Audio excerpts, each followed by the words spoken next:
Bismillahirrahmanirrahim. Assalamualaikum warahmatullahi wabarakatuh. Innal hamdalillah nahmaduhu wa nasta'inuhu wa nastaghfiruh wa na'udzu billahi min shururi anfusina wa min sayyiati a'malina. Man yahdihillahu fala mudilla lahu wa man yudlil fala hadiya lahu. Asyhadu an la ilaha illallah wahdahu la syarika lahu wa asyhadu anna Muhammadan 'abduhu wa rasuluh. Allahumma salli wa sallim ala sayyidina Muhammad wa ala alihi wa ashabihi wattabi'in wa man tabi'ahum bi ihsan ila yaumiddin. A'udzu billahi minasyaitonir rajim. Ya ayyuhalladzina amanu taqullaha haqqa tuqatih wa la tamutunna illa wa antum muslimun. Amma ba'd. Yang berusaha Tuan Haji Ahmad Nazri Muhammad Yusof selaku penerbit rancangan tafsir Al-Quran dan seterusnya, sidang pendengar yang dirahmati Allah Subhanahu wa taala. Bersama saya Profesor Dr. Muhammad Najib bin Abdul Qadir, Pusat Kajian Al-Quran dan As-Sunnah, Fakulti Pengajian Islam, Universiti Kebangsaan Malaysia.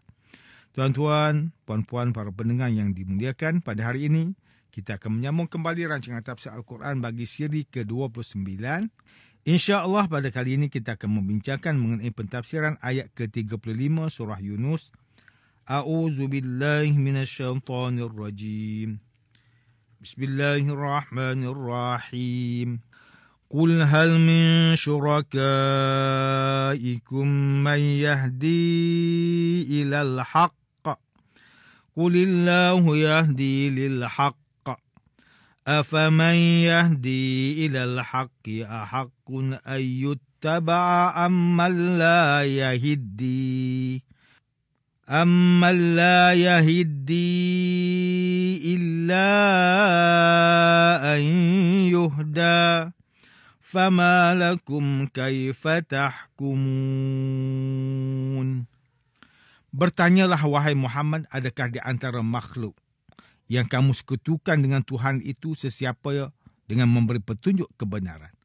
Katakanlah Allah jualah yang memberi hidayah petunjuk kepada kebenaran. Kalau sudah demikian, maka adakah yang dapat memberi hidayah petunjuk kepada kebenaran itu lebih berhak diturut? Ataupun yang tidak dapat memberi sebarang petunjuk melainkan sesudah ia diberi hidayah petunjuk?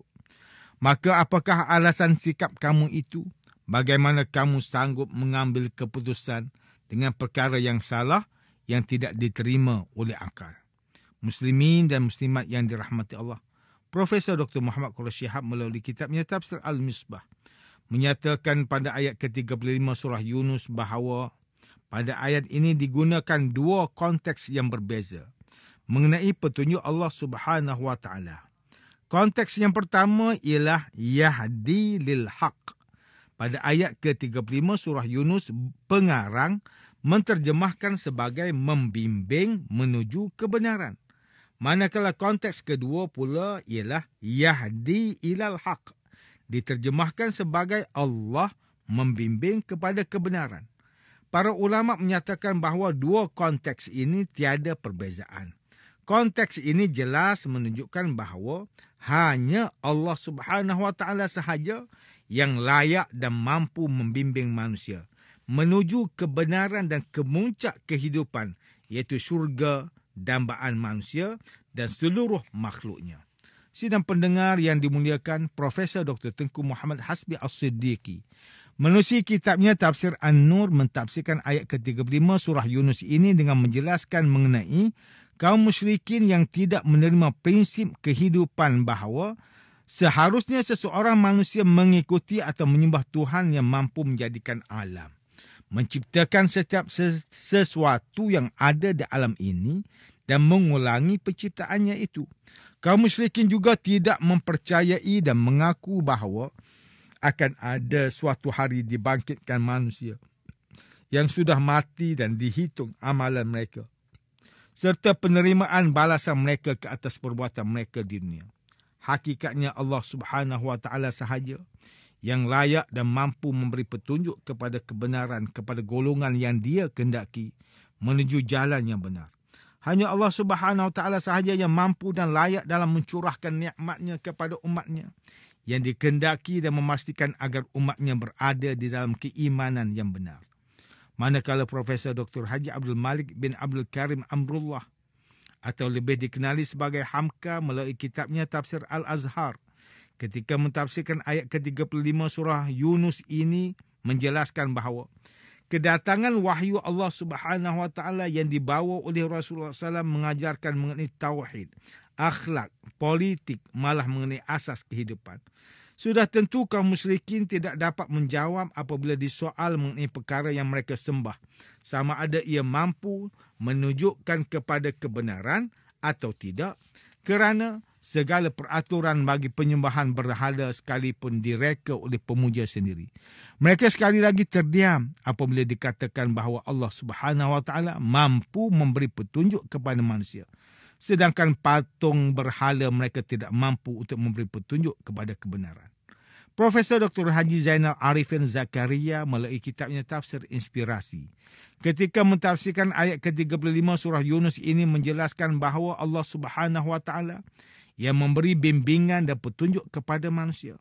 Maka wujudlah persoalan, manakah yang layak diikuti?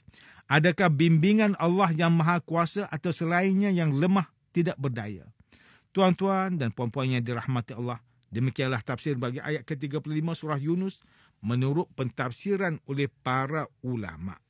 Ayat ke-35 surah Yunus ini menjelaskan mengenai kejahilan kaum musyrikin yang enggan mengikuti dan menyembah Allah Subhanahu Wa Taala. Mereka tetap menyembah dan mengikuti patung-patung berhala seperti nenek moyang mereka yang tidak mampu memberi sebarang petunjuk kepada kebenaran. Walhal hanya Allah Subhanahu Wa Taala yang mampu memberi segala petunjuk kepada kebenaran. Muslimin dan muslimat yang dirahmati Allah, ayat ke-35 surah Yunus ini memberikan peringatan kepada kita supaya mengikuti segala perintah Allah Subhanahu Wa Taala dan mempercayai bahawa hanya Allah Subhanahu Wa Taala sahaja yang layak memberi petunjuk kepada kebenaran. Antara kebenaran dari Allah Subhanahu Wa Taala ialah Al-Quran yang diturunkan kepada Nabi Muhammad sallallahu alaihi wasallam untuk diajarkan kepada seluruh umat manusia. Di dalam Al-Quran terdapat segala perintah, petunjuk, kisah-kisah terdahulu, akan datang dan macam-macam lagi. Petunjuk yang Allah Subhanahu Wa Taala berikan sudah cukup bagi manusia memanfaatkannya supaya menjadi panduan untuk menuju kepada jalan yang benar. Allah Subhanahu Wa Taala berfirman dalam surah Asy-Syura ayat 52 hingga 53. A'udzu billahi minasyaitonir rajim. Wa kadzalika auhayna ilaika ruhan min amrina ma kunta tadri mal kitabu walal iman walakin ja'alnahu nuran nahdi bihi man nasha'u min ibadina wa innaka latahdi ila siratim mustaqim siratillahi alladhi lahu ma fis samawati wa ma fil ard ala ila Allahi tasirul umur. Dan demikianlah kami wahyukan kepadamu Muhammad Al-Quran sebagai roh yang menghidupkan hati perintah kami. Engkau tidak pernah mengetahui sebelum diwahyukan kepadamu apakah kitab Al-Quran itu dan tidak juga mengetahui apakah iman itu. Akan tetapi kami jadikan Al-Quran cahaya yang menerangi. Kami beri petunjuk dengannya sesiapa yang kami kehendaki di antara hamba-hamba kami. Dan sesungguhnya engkau wahai Muhammad adalah memberi petunjuk dengan Al-Quran itu ke jalan yang lurus, iaitu jalan Allah yang memiliki dan menguasai segala yang ada di langit dan yang ada di bumi. Ingatlah, kepada Allah jualah kembali segala urusan. Firman Allah Subhanahu Wa Taala dalam ayat yang kedua surah Al-Baqarah, "Dzalikal kitabu la raiba fihi hudal lil muttaqin." Kitab Al-Quran ini tidak ada sebarang syak padanya tentang datangnya dari Allah dan tentang sempurnanya. Ia pula menjadi petunjuk bagi orang yang hendak bertakwa. Nabi Muhammad sallallahu alaihi wasallam bersabda, "Taraktu fikum amrayn lan tadhillu ma tamassaktum bihima kitab Allah wa sunnata nabiyyih." Aku tinggalkan kepada kamu dua perkara, dan kamu tidak akan sesat selagi mana kamu berpegang dengannya, iaitu kitab Allah, Al-Quran, dan sunnah Nabi-Nya, sunnah Nabi sallallahu alaihi wasallam. Hadis riwayat Imam Malik. Allah Subhanahu wa taala juga berfirman dalam surah Al-Isra ayat ke-9, Inna hadzal Qur'ana yahdi lillati hiya aqwam wa yubashshirul mu'minina alladhina ya'maluna as-salihati anna lahum ajran kabira. Sesungguhnya Al-Quran ini memberi petunjuk ke jalan yang amat betul, agama Islam, dan memberikan berita yang menggembirakan orang yang beriman yang mengerjakan amal soleh, bahawa mereka beroleh pahala yang besar. Sidang pendengar yang dirahmati Allah, antara pengajaran yang boleh kita ambil daripada ayat yang ke-35 surah Yunus ini ialah, pertama, umat Islam hendaklah mempercayai bahawa hanya Allah Subhanahu wa taala yang wajib diimani, kerana tiada Tuhan selain Allah Subhanahu wa taala yang mampu dan layak memberi petunjuk kepada seluruh manusia. Allah Subhanahu wa taala juga berhak memberi petunjuk dalam pelbagai bentuk. Oleh itu, umat Islam hendaklah sentiasa berlapang dada di dalam menerima petunjuk darinya. Kedua, umat Islam hendaklah sentiasa merendah diri dan sedar bahawa kita hanyalah hamba yang dicipta oleh Allah Subhanahu wa taala, hanyalah untuk beribadah kepadanya. Kita haruslah sentiasa memohon agar diberikan petunjuk sepanjang kehidupan kita, agar perjalanan hidup kita sentiasa diredai dan diberkati oleh Allah Subhanahu wa taala. Ketiga, umat Islam hendaklah mengikuti dan mengharapkan petunjuk dari Allah Subhanahu wa taala dan tidak mensyirikkan Allah Subhanahu wa taala dengan sesuatu yang lain, kerana hanya Allah yang layak disembah dan ditaati. Umat Islam hendaklah menjauhi perkara yang boleh membawa kesyirikan kepada diri seseorang dan sentiasa menjaga diri agar terhindar daripada menjadi seseorang yang fasik atau murtad dan seumpama dengannya. Tuan-tuan, puan-puan para pendengar yang dimuliakan, sekian sahaja rancangan tafsir Al-Quran pada hari ini. Semoga kita semua mendapat manfaat daripada perbincangan ilmu ini. Insya-Allah, mudah-mudahan kita akan bertemu lagi pada siri rancangan tafsir Al-Quran yang akan datang. Wabillahi taufiq wal hidayah. Wassalamualaikum warahmatullahi wabarakatuh.